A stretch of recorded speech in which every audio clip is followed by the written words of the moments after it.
السلام عليكم ورحمة الله وبركاته. رمان صاحبة الصوماليين ملك سؤال جوكتان يسكت سؤال داوريسان حلو ونكسن موضوع وحكو سابسن يهي dhacdo weyn oo aad iyo aad u murugo badan oo ka dhacday deegaanka Ari Cadeeye oo markaasi ka tirsan maamul goboleedka waqooyi bari Soomaaliya. marka hore waxaan leenahay inna lillahi wa inna ilayhi raaji'uun. dad badan baa geeriyooday ee intii ku dhimatay Ilaahay subhanahu wa ta'ala ha u naxariisto, intii ku dhaawacantayna ha u boogadhayo. intaas waa inta tacsiba ah. waxaan rabaa insha Allah ta'ala marka inaan isdul taago wixii xog aynu ka helay dhacdadaas foosha xun ee ka dhacday deegaanka Ari Cadeeye. marka hore bishii May 28 waxaa naloo sheegay in 3 nin oo beesha Fiqishini ka soo jeeda ay dishay beesha Jaamac Siyaad oo ah beel ka tirsan dhulbahanti ama kamid ah. intaas kadib arrinkaas waa la isaga yimid. Fiqishini iyo Jaamac Siyaad way ka fariisteen. nimanka la yiraahdo Jaamac Siyaad diyay ka bixiyeen 110 neef oo geel ah bay ka bixiyeen 3 nin ee Fiqishini ee la dilay. sidoo kale 50 neef oo dheeriya oo muxuu ahaaytay markaasi ganaax ahna way raaciyeen. 3 gabdhood bay dhiibeen sida loo sheegay oo iyaguna ah godob reebta gabdhihii la dhihi jiray. waayahay hawshaas markii sidaas dhaqaad ugu dhameeyay nin Fiqishini ah la sheegay in uu ka yimid Muqdisho sidoo kale uu ka soo degay Hargeysa ayaa soo gaaray deegaanka Ari Cadeeye. qorigu qaatay wuxuu jidka u galay niman safar ah. halkaas wuxuu ku toogtay 2 nin oo Jaamac Siyaad ah iyo nin majeerteen ah gaar ahaan Ciise Maxamuud sida loo sheegay. dhacdaas marka ay dhacday oo heshiiskii la galay uu ka buray dhanka Fiqishini nimankii dhulbahante ismay xakamayn arrinka iskama akhrin. ninka dhibka geystay xaguu ka yimid ayaa soo diray iyo wixii tuhun jiro ma aysan xeerin.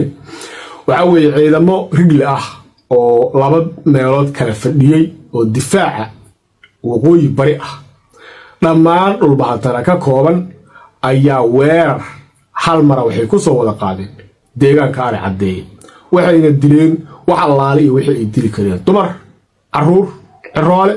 waxa weeye xabadna aysan reebin wixii ilaahay muxuu ahaaytay wadkooda uusan markaas gelin oo waqtigooda dhinaa unbaa ka badbaaday. laakiin waxa weeye hub waxay haysteen bay u isticmaaleen deegaankaas. waxa weeye qoryo waaweyn bay ku garaaceen dadkii halkaas deganaana. waxa weeye geeri iyo dhaawac aad u fara badan baa soo gaaray. maanta waxaa la aasay 21 qof oo ah reer Fiqishini. dhacdada horta intii aan ka maqalnay waa intaas. labada qolo labaduba waa qaldan yihiin markaan arrinkan fiirino. qalabka koobaad waxaa iskale Fiqishini oo iyadoo heshiis la gaaray oo haddii ay badankeeda leeyahay mag fuul waliba ah laga bixiyay raggii laga dilay. ilaa ninka diyadiisu waxay ahayd 100 min 110 iyadoo laga bixiyo 50 muxuu ahaaytay ganaaxa haddana ay bixiyeen nimanka Jaamac Siyaad. in nin Fiqishini ah intuu jidka u galo niman Jaamac Siyaad iyo majeerteen isugu jira uu laayo sax ma ahayn. laakiin meesha sida ka muuqata siyaasad kama marna. aan u soo laabto marka oo tan dhameystirey nimanka dhulbahantana dhacdadaas markay dhacday inaysan bahashi iska akhrin oo aysan oran wareer heshiis wanaagsan baynu galay oo waliba si maaragtay يعني ديريا أما حل كسنما أيانو مد أوجا بحنا ذاتك اللي ديري حاجينا راح نصور قري ماشي بالسياسة بقى كل جفته إنه يصير هنا ويرن تسوق عادين يجوا جود أهم ربان تاعي سوق تجين هو هاي جفير يجوا نحت الجن يقدروا حوي عيب كريه يخلط هذا بقى أرن كان سيد الله آخرين كرا قرط أرن كان وحيو بدن تاعي إن سياسة بكون نحت جفته صوته هنيك Fiqishini يجوا لهشيء oo magta intaas la eg la kala qaatay Hargeysa intuu ka soo degay jidka u galay dadkaas. waxa weeye arrinkaas arrin siyaasadeed u muuqda haddii lagu dara marka baroorta beenta burca iyo hargeysa ka socotay leeyahay faqashini baa lalaay nimankii baa lalaay muxuu ahaa Somaliland baa u roonay waan u gurmad doona markaynu eegno meeshaas waxaa ku jirta dhagar weyn nimankaas reer Somaliland waxa weeye adaba waxaa la lahaa reer koofiyara u yimid inkastoo muxuu ahaatay inkireen oo reer koofiyara ciidan baa loo geeyay baynu maqalay marka waxay ila tahay maalin dhaweydna waxaan arkaynaa ciro oo ku sugan Talaabiib markaas yani qariiradii Soomaaliya inta saas loo fidiyay gobolka Soolfarta ku taagaya Netanyahu ag taagaya meeshaan Somaliland baa heshiis ku soo gashay inay dib dagaal uga gasho gobolka Sool soo ceshato waana meeshii laga bilaabi lahaa rabshada anigu horta taas ayaan u arkaa nimanka SNM waxa weeye faqashini kama jecla dhulbahanta aniga aragtidayda arrinkaas waxa weeye marka eediisa ugu weyn horta waxa iska dhulbahanta laba goorba mar waxay eed ugu weyn ku leeyihiin meesha dawladda iyo ka ahaayeen amnigana hadad adigu dawladii tood cid meesha ugu tunka weyna tahay mas'uuliyad gaar ah ka saaran waxa kale mas'uuliyadu ka saaran tahay siyaasadda waxaad og tahay maamulka sida aad ku heshay hadda tahay dhulbahanta laba reerood baad ku dhex jirtay waxaad ogeyd baa ku haystay dan kasta ha kala haday Xasan Maxamed Cali Sawkaar buu idin siiyay reerihii aad shay ka tirsanaan jirteenna dabcan iyagoo siyaasad kala duwan leh midna raalli kama aha inaad maamul ahaataan marka dariiqii loo soo mari lahaa maamulkiinu inuu meesha ka baxo adigu fududeysaan fudeyd iyo doqonnimo idinta dhulbahante taas ayaan leeyahay sidoo kale nimanka faqashini qabiil weyn iyagoo dhex degan oo Soomaaliyeed oo ay isdhaleen oo maxay tahay wili abtigi wadiyiin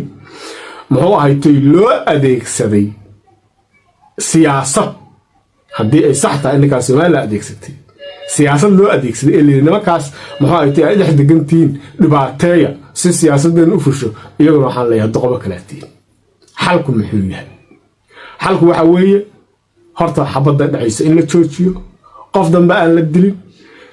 talaabo degdegana laga qaado ciidamadii galay ari cadeeye dhulbahantoo dhan ahaa muxuu ahaaytay shacabka baabi'iyay gaar ahaan saraakiishii ciidankaas hogaamiyiisa nimanka waa in la soo qabtaa oo tiirka la taagaa sidoo kale waa in la soo qabtaa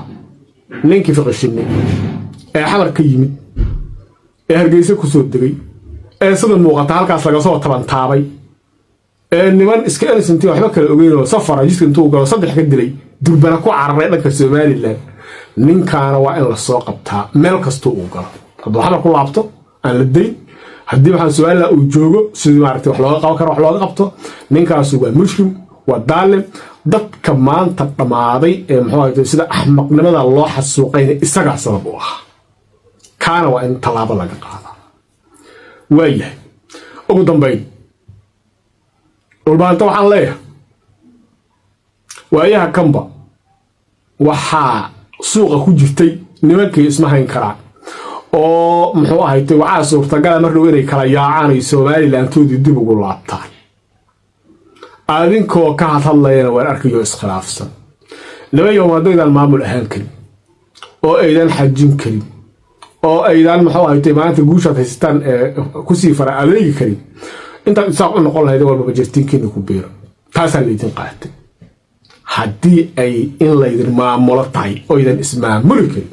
sida hadda meesha ka muuqatay ilaa waxaa la rabaa moogtaa inaan ciidanka haddii macnaha nidaam iyo maamul laga hadlayo ciidanka waxaa la rabaa inaan qabyaalad u dhaqaajin